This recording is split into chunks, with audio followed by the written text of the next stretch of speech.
اعوذ باللہ من الشیطان الرجیم بسم اللہ الرحمن الرحیم رب اشرح لی صدری ویسر لی امری واحلل عقدۃ من لسانی یفقہوا قولی رب زدنی علما اللہم فقہنا فی الدین آمین اللہم صلی علی محمد وعلی آل محمد۔ چونکہ دیکھیں رمضان محرم الحرام، سوری میرے منہ سے بار بار رمضان نکل جاتا ہے، محرم الحرام کا عظیم مہینہ چل رہا ہے، شروع ہو چکا ہے اور ہم اس میں ہیں۔ تو محرم کے ہم نے جو ایک چھوٹی سی سیریز کی ہے محرم پر، جو ہم اپنے روز کے لیسن کر رہے ہیں، تو آج بھی ہمارا جو لیسن ہوگا وہ محرم الحرام کے پیغامات پر ہوگا، یعنی کہ آج ہمارا ٹاپک ہے محرم کے پیغامات۔ دیکھیں محرم کا مہینہ اسلامی سال کا پہلا مہینہ ہے، اور پہلے مہینے سے ہی جب کہتے ہیں نا جب چھوٹا بچہ ہوتا ہے تو ہم شروع سے اس کی تربیت کرتے ہیں، شروع سے جن بچوں کی تربیت ہوتی ہے وہ بڑے ہو کر ان کی ذات میں ہمیشہ وہ چیزیں رہتی ہیں۔ لیکن اگر کوئی شخص بہت چھوٹا ہو، اس کی کوئی تربیت نہ ہو، اس کی عمر 40 سال ہو جائے اور اب اس کی تربیت کرنا ہم شروع کریں تو بہت چیزیں مشکل ہو جاتی ہیں۔ تو اللہ تعالیٰ بھی محرم کے مہینے میں، چونکہ یہ سال نو ہے، پہلا مہینہ ہے اسلامی سال کا، ہجری سے ہے، تو اس میں ہماری تربیت پہلے مہینے سے ہی کرنا شروع کرنے کی وجہ سے ایسے عوامل ہیں کہ ہم پھر پورا سال ان تربیت کے جو ہماری تربیت ہوگی ان کی جو اچھی چیزیں ہم اس پر قائم رہیں، اور جو ہماری ذات کی برائیاں ہیں جو پچھلے سال میں ہوئی انہیں ہم نے چھوڑ دینا ہے۔ اس لیے محرم الحرام جو ہے وہ نہایت ہی اہمیت کا حامل ہے، بہت زیادہ اہمیت کا حامل ہے، تو ہمیں اس کے پیغامات پر غور کرنا چاہیے۔ محرم کا سب سے پہلا پیغام ہے تقوی۔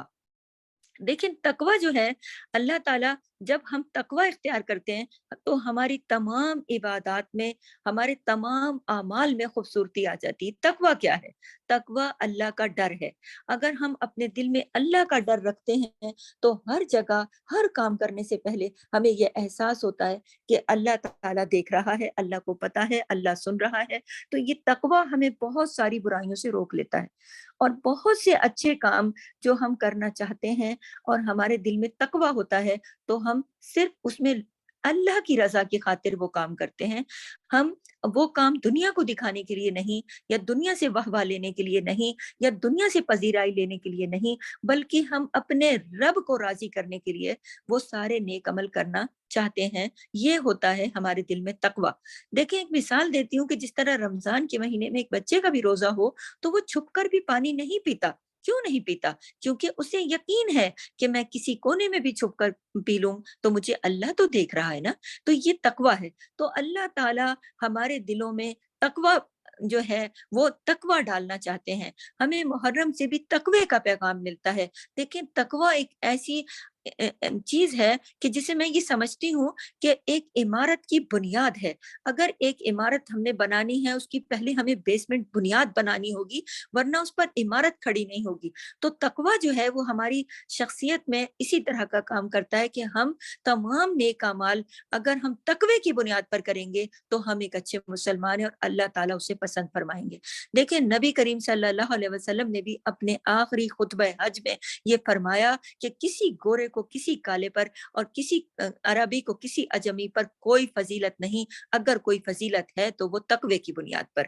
یعنی کسی کے دل میں اللہ کا ڈر زیادہ ہے، اور اللہ کے ڈر کی بھی دو صورتیں ہیں کہ اللہ کا ڈر اس لیے کہ اللہ کے ہاں میری پکڑ نہ ہو جائے، اور اللہ کا ڈر اس لیے کہ مجھے میرے رب سے اتنی محبت ہے کہ کہیں میرا رب مجھ سے ناراض نہ ہو جائے، اس کی ناراض ہو جانے، اس کی ناراضگی کا ڈر کہ کہیں وہ مجھ سے ناراض نہ ہو جائے، اور اس کے غیظ و غضب کا ڈر بھی۔ تو یہ سب چیزیں جب ہم اپنے سامنے رکھتے ہیں تو یہ سب تقوی سے ہی ہمیں ملتی ہیں۔ اور نبی کریم نے ارشاد فرما دیا نا کہ تقوی کی بنیاد پر تم اللہ کے ہاں فضیلت یافتہ ہو، تقوی کی بنیاد پر ہی اللہ تعالیٰ کے ہاں۔ آپ اس دنیا میں کتنے بڑے امیر ہو، خوبصورت ہو، آپ کے پاس گھر ہے، بڑا کچھ بھی ہے، یا آپ نیکی کے کام بھی بہت کرتے ہو، لیکن آپ کے دل میں تقوی نہیں ہے نا، تو یہ سب چیزیں بیکار ہیں۔ تقوی ہی وہ اہم چیز ہے جو ہمیں اپنے رب سے صحیح طرح جوڑتا ہے اور ایک اچھا مسلمان بناتا ہے۔ اور تقوی ہمارا اس محرم کے مہینے کا خاص پیغام ہے۔ جس طرح آگے سیکنڈ پوائنٹ پر آتی ہوں، اطاعت رسول۔ اب دیکھیں کہ رسول صلی اللہ علیہ وسلم کی اطاعت کا بھی درس ملتا ہے ہمیں محرم کے مہینے میں کہ ہمارے نبی پاک صلی اللہ علیہ وسلم نے اس مہینے میں نیکی کے کام میں بڑھ گئے. ماہ رمضان کے بعد ہمارے نبی نے جو روزے رکھے، سب سے زیادہ روزے رکھے شعبان کے مہینے کے، لیکن سب سے زیادہ اہمیت خود نبی کریم نے بتائی اس مہینے کے روزوں کی. نبی کریم صلی اللہ علیہ وسلم نے اس مہینے کے روزوں کی بتائی. پھر اس کے علاوہ دیکھیں کہ جیسے میں نے پہلے عرض کیا تھا کہ رمضان کا آخری عشرہ اور ذی الحج کا پہلا عشرہ، اسی طرح یہ جو عشرہ ہے، اس کا جو پہلا عشرہ ہے ماہ محرم الحرام کا، یہ بھی بہت زیادہ ہمارے نبی بھی اس کو اطاعت فرما برداری ویسے ان کی زندگی میں بہت تھی اللہ کی، وہ تو اللہ کی اطاعت اور فرما برداری میں ہی ساری زندگی جیے، لیکن بہت زیادہ وہ نیک اعمال بڑھا دیتے تھے. اور بے شک کہ انہوں نے اس مہینے میں روزے 10 محرم کا روزہ ہمیشہ رکھا. پھر جب انہوں نے مشرکین کو دیکھا اور یہود کو دیکھا، پھر انہوں نے کہا کہ 9 کا بھی ملا لیتے ہیں. تو ہم نے بھی اطاعت رسول کرنا ہے، نیکی کے کاموں میں اضافہ کرنا ہے، اور نبی کریم صلی اللہ علیہ وسلم کی سنتوں پر عمل کرنا ہے. اس میں بہت ساری چیزیں جو ابھی آگے پوائنٹ کی صورت میں آئیں گی. دیکھیں اگلا جو پوائنٹ ہے گناہوں سے ہجرت. دیکھیں گناہوں سے ہجرت، اگر ہم، یہ سال 9 ہے، نیا سال ہے، اگر ہم اس سال کے شروع میں ہی یہ سوچ لیں کہ دیکھیں گناہوں سے ہجرت کرنے کا مقصد ہے چھوڑ دینا. ہجرت کا مطلب ہے چھوڑ دینا. ہجرت کا مطلب ہے، ہمارے نبی نے جیسے ہجرت کی تھی نا، مکہ کو چھوڑ کے مدینہ آ گئے تھے، تو ہجرت صرف یہ نہیں ہوتی کہ ایک جگہ سے اٹھ کے دوسری جگہ چلے گئے. ہجرت وہ ہوتی ہے ہر وہ عمل جو اللہ کی خاطر، جس میں یہ ڈر ہو کہ یہ عمل کرنے سے اللہ ناراض ہوتا ہے، اس عمل کو یا اس جگہ کو چھوڑ دینے کا نام، یا ایسی تمام چیزیں چھوڑ دینے کا نام ہے ہجرت. جو اللہ کی خاطر، گناہوں کو چھوڑ دینا بھی ہجرت ہے. اللہ کی خاطر نیکیوں کی طرف آ جانا اور گناہوں کو چھوڑ دینا بھی گناہوں سے ہجرت ہے. اور آپ یہ دیکھیے کہ ہجرت کتنا بہترین عمل ہے، ہجرت کا کتنا ثواب ہے. تو آپ اور میں بھی ہجرت کر سکتے ہیں. ہم نے اس مہینے سے یہ پیغام لینا ہے کہ ہم نے گناہوں سے ہجرت کرنی ہے، مطلب کہ گناہوں کو چھوڑ دینا ہے. اگلا پوائنٹ ہے کامل توبہ. اب دیکھیے کہ گناہوں کو چھوڑنے کے بعد جو سب سے اہم چیز ہوتی ہے کہ آپ نے گناہ تو ہم نے سب نے چھوڑ دیے، ہجرت کر لی ہم نے، نیکیوں کی طرف ہم آ گئے، لیکن ہم نے پچھلے گناہوں کو چھوڑنے کے بعد ان پر توبہ بھی کرنی ہے. کامل توبہ کا کیا مطلب ہے؟ سچی توبہ، ایسی توبہ کہ جس میں ہمارے دل میں یہ نیت اور یہ ارادہ پختہ ہو کہ اور شرمندگی ہو. یہ نہیں ہو اس وقت جب ہم توبہ کر رہے ہوں تو ہمارے دل میں اس وقت یہ بات پختہ ہونا چاہیے، یہ بات پختہ ہونا چاہیے کہ ہم دوبارہ یہ عمل نہیں کریں گے. یہ نہیں، مطلب یہ سوچ نہیں ہونی چاہیے کہ ہاں وہ ٹھیک ہے، غلط تھا، وہ غلط تھا، وہ مجھ سے ہو گیا، لیکن میں دوبارہ بھی موقع ملے گا تو کر لوں گی. نہیں، پکا یقین. جس وقت کامل توبہ کا مطلب یہ ہے کہ جس وقت آپ توبہ کر رہی ہیں اس وقت آپ سے جب جو کچھ ہو چکا ہے اس پر آپ کو مکمل شرمندگی ہو، اور اس وقت آپ کے دل میں پکا یقین ہو اس بات کا خود پر کہ میں آئندہ نہیں کروں گی. دیکھیں انسان خطا کا پتلا ہے، اگر کبھی دوبارہ بھی ہو جائے، غلطی سے کوئی گناہ ہو جائے، دوبارہ وہی گناہ بھی ہو جائے تو بھی دوبارہ توبہ ہی کرنی ہے، اس گناہ پر بھی پھر پڑے نہیں رہنا. نبی آپ اپنا کلوز کریں مائک پلیز. گناہوں پر سچی توبہ، کامل توبہ آپ کو نیکیوں کی طرف آسانی سے لے جاتی ہے. اور کامل توبہ، دیکھیں توبہ کا دروازہ اللہ تعالیٰ نے ہمیشہ کھلا رکھا ہے، اس وقت تک کھلا رکھا ہے جب تک کہ موت واقع نہیں ہو جاتی، یعنی موت کا فرشتہ دکھائی نہیں دیتا اس وقت تک، جب تک سورج مشرق کے بجائے مغرب سے نہیں نکلے گا. یعنی یہ کچھ شرائط ہیں. تو اللہ تعالیٰ نے تو توبہ کا دروازہ کھول رکھا ہے نا. اب ہمیں کامل توبہ کرنی ہے. دیکھیں کامل توبہ پر اللہ تعالیٰ نے کیسے کیسے لوگوں کو، کیسے کیسے گناہ گاروں کو معاف کیا کہ 100 لوگوں کا قاتل جب کامل توبہ کرتا ہے، بلکہ نیت کرتا ہے، ارادہ کرتا ہے اور سوچتا ہے کہ مجھے توبہ ملے گی یا نہیں ملے گی، تو اسے ایک عالم کے پاس جاتا ہے اور وہ کہتے ہیں کہ اس بستی کو چھوڑ دو. جب تم اس بستی کو چھوڑ دو گے، نیک لوگوں کی بستی میں چلے جاؤ، یعنی کیا؟ گناہوں سے ہجرت کر جاؤ. یہ دیکھیں اس واقعے کے اندر گناہوں سے ہجرت بھی ہے اور کامل توبہ کا آگے واقعہ بھی ہے نا، کہ وہ توبہ کے لیے اسے پہلی شرط یہ کہتے ہیں کہ آپ اس بستی کو چھوڑ دیں، آپ کے لیے توبہ کا دروازہ کھلا ہے، آپ نیک لوگوں کی بستی میں چلے جائیں. اور وہ نیک لوگوں کی بستی میں جانے کے لیے گھر سے نکلتا ہے اور راستے میں موت کا فرشتہ آ جاتا ہے اور اور